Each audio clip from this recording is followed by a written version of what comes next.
दोस्तों आपने किसी भी मोटरसाइकिल का क्लच कवर, मैग्नेट कवर या फिर पूरा इंजन आपने खोला है और उसे फिटिंग करने जा रहे हैं, क्लच कवर हो या फिर मैग्नेट कवर हो, और उसके साथ आप पैकिंग का इस्तेमाल करते हैं। जैसे कोई पैकिंग गैस्केट कट गई, फट गई, और फिर जब आप पैकिंग को चेंज करते हैं, जैसे कि हमारे पास ये नया गैस्केट है, ये नया पैकिंग हुआ, और अगर हम जब इस नया पैकिंग को लगाएंगे तो हमें इसमें सुलेसन लगाने की बिल्कुल भी ज़रूरत नहीं है। कोई भी रस्सी बॉन्ड या एना बॉन्ड वगैरह या फिर 3 बॉन्ड लगाने की बिल्कुल भी ज़रूरत नहीं है इसके साथ।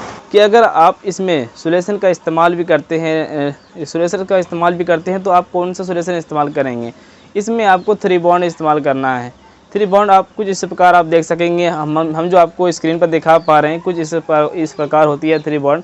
और एक हमने देखा है कि एक रेसिप बॉन्ड ये इस तरीके से नाम करके आती है, ये देखिए, ये रेसिप बॉन्ड होता है। और इस बॉन्ड को जब हम इस्तेमाल करते हैं तो ये एक रबड़ जैसा काम करता है। जैसे हम इसे अगर किसी पैकिंग वगैरह गैस्केट को रख देंगे या फिर इंजन में लगाते हैं तो ये एक तो शुरू में ये गीला रहता है, उसके बाद सूखने के बाद कुछ रबड़ जैसा बन जाता है, एक रबड़ की तरह बन जाता है। और फिर इससे एक नुकसान मैं आपको बता रहा हूँ कि इससे नुकसान क्या होती है। इस रेसिप बॉन्ड को, इस सुलेसन को हमें कहाँ पर इस्तेमाल करना चाहिए, वो सारी चीज़ें मैं आपको बता रहा हूँ। अगर आप मेरे चैनल पहली बार है, चैनल को सब्सक्राइब कीजिए और साथ ही बेल आइकन को। मैंने तो आपको पहले बता दिया कि अगर ये नया पैकिंग लगाते हैं इंजन के अंदर तो आपको सुलेसन लगाने की ज़रूरत नहीं है। अगर आपको लगता है कि ये चैम्बर लगाते समय ये पैकिंग बाहर की ओर निकल रही है, बाहर गिर जाती है, तो फिर आप एक ग्रीस का इस्तेमाल कीजिए। अंदर ग्रीस लगा दें, उसके बाद इसको चिपका दें, फिर लगाएं। अगर आपको लगता है कि चैम्बर में काफ़ी ज़्यादा चोटें पड़ी है, पहले से हो सकता है किसी ने इस पैकिंग को निकालने के चक्कर में काफ़ी ज़्यादा रेंच से चोट मारा हो और उसमें दाग बना हुआ हो, तो उसमें आप सुलेसन का इस्तेमाल कर सकते हैं। लेकिन आप कौन से सुलेसन का इस्तेमाल करेंगे, उसमें 3 बॉन्ड का। और 3 बॉन्ड वो अलग हिसाब होता है, उसे हम बोलते हैं गैस्केट बॉन्ड, जो हेड में यूज होता है। वो जो बॉन्ड होता है दोस्तों, वो हेड में ही यूज होता है। और इसी तरीके से साथ में जो ये वाला बॉन्ड होता है, रेसी बॉन्ड, इस बॉन्ड को हम ऐसे जगह यूज़ करते हैं जहाँ पे स्क्रैच वगैरह आ गई है चैम्बर में, या फिर कोई पैकिंग वगैरह फट गई, या फिर जहाँ पे ऑयल रिंग लगा हुआ होता है, रिंग वगैरह लगा हुआ होता है, वहाँ पे हमें इसको इस्तेमाल करना चाहिए। रिंग जैसे कि हम हीरो की बाइक में टैपिट वाला जो ढक्कन देखते हैं, उसमें रिंग लगा हुआ होता है। अगर टैपिट ढक्कन लीकेज होता है, या फिर टाइमिंग चेन का ढक्कन लीकेज होता है जिसमें भी ऑयल रिंग हो, ओरिंग वगैरह हो, या फिर हीरो बाइक की जो कॉइल प्लेट वाली रिंग होती है, उससे अगर आपको लगता है कि लीकेज कर रहा है, तो उस जगह आप इस रेसिप बॉन्ड का इस्तेमाल करेंगे। और ये जो काम करता है, एक रबड़ की तरह काम करता है। ये बहुत ही मतलब जितनी भी लीकेज प्रॉब्लम होती है, ये रोक देता है। लेकिन हम गलती कहाँ पे करते हैं, ये सुलेसन को लगाते समय मैं आपको बता दे रहा हूँ। जब हम इस पैकिंग में या फिर चैम्बर में हम इस सुलेसन को देंगे, तो हमें अपने हिसाब से देना है, इतना हिसाब से देना है कि ये बाहर की ओर ना निकले, बाहर निकल जाए लेकिन ये अंदर की ओर नहीं जाना चाहिए। इस चैम्बर के अंदर ये इसका जो सुलेसन है, चैम्बर, आप इतना इस सुलेसन इस्तेमाल ना करें कि चैम्बर लगाने के बाद, टाइट करने के बाद वो क्या होगा कि अंदर की ओर चली जाए। अगर वो अंदर की ओर चली जाती है, जैसे क्लच साइड में अगर आप देते हैं, अंदर की ओर अगर वो चली जाती है, तो वो क्या होता है कि गर्म होने के बाद इंजन जब स्टार्ट होगी, इंजन काफ़ी ज़्यादा गर्म होगी, तो ये जो रबड़ जो बन जाता है, ये सुलेसन, ये पिघल के वो टूट कर वो फिर इंजन के अंदर घूमने लगता है।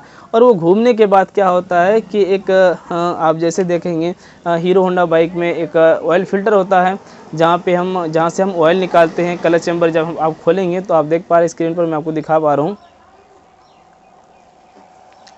तो उस ऑयल फिल्टर में आके जमा हो जाती है। वो वहाँ पे इसलिए आके जमा होती है कि वो जो ऑयल पंप है, वो ऑयल को खींचने का काम करता है। ऑयल का खिंचाव होता है उस जगह, हर जगह से ऑयल को खींचने का काम करता है। और वहाँ खींचने के बाद ही जितने भी कचरा वगैरह, डस्ट वगैरह होगा अंदर में, जो भी रबड़ वाला पार्ट टूटा होगा या फिर पैकिंग वगैरह, जो भी कचरा होगा उसके अंदर, तो उस फिल्टर में आके जमा हो जाती है।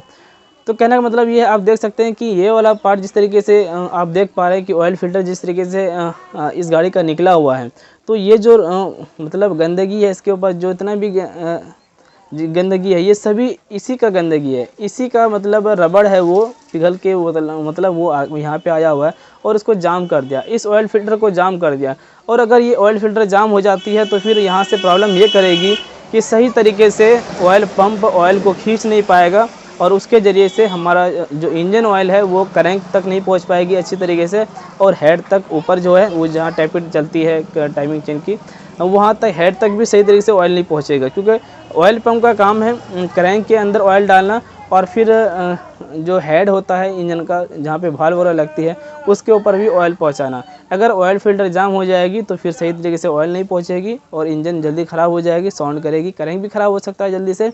और साथ में हेड के जितने पार्ट होते हैं, रोकर वगैरह, टैपे या कैम शाफ्ट वगैरह, ये सभी जल्दी मतलब ख़राब हो जाएगी।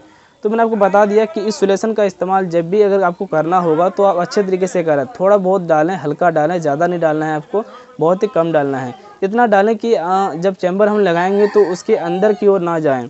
आप इस तरीके से लगाएं, इस तरीके से यूज करें। इसी तरीके से अगर आप हेड में भी यूज़ करते हैं, सिलेंडर ब्लॉक लगाने के बाद आप हेड का गैस्केट लगाते हैं, तो उसमें भी हम कई बार इसको इस्तेमाल करते हैं।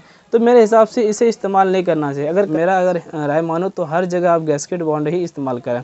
गैस्केट बॉन्ड यानी 3 बॉन्ड आप उसका इस्तेमाल कीजिए और ये बहुत ही सेफ़ और रहती है, इससे अच्छा होता है। इसे बस आप इस्तेमाल वहाँ करें जहाँ पे मान के चलो ये जो है, ये वाला पार्ट टूट गया, तो इसको थोड़ा बहुत सटा के इसको आपस में लगा के फिर हम इसका इस्तेमाल करेंगे तो ये अच्छी तरीके से एक पैकिंग का काम अच्छा कर जाता है।